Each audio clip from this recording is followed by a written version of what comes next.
Hello guys. Hello. Eto na naman ako guys. Matagal-tagal din ako hindi nag-upload guys. Sa mga katulad kong mga mami dyan na nasa bahay lang naman at walang ginagawa.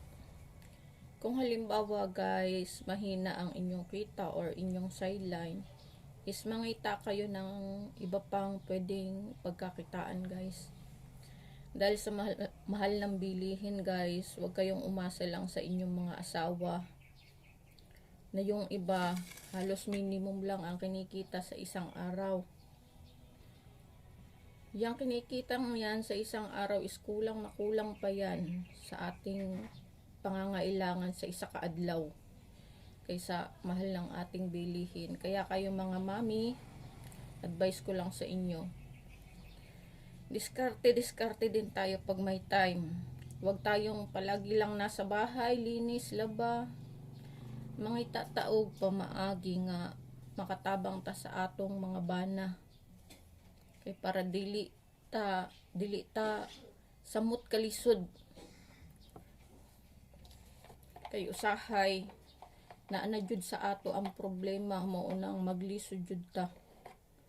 Na jud sa ato Kaya kung dili jud ka mo diskarte sa araw-araw, ambot na lang. Ambot na lang. Karon kay hinay man ang parlor karon, so nag-isip na naman ako ng bagong sideline natin. So eto guys. Ito yung binebenta ko ngayon. Sa mga suki ko diyan. Ano ni siya? Hair treatment, everyday use, hindi mo na kailangan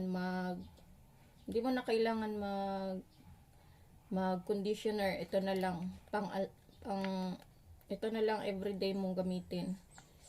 Maka-shiny siya sa buhok, maka less og buhaghag.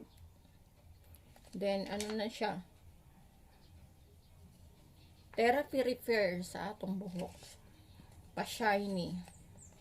Sa mga problema diyan sa kanilang mga buhok guys, i-try niyo to guys. Bye, thank you. Nag-endorse ko. Bye.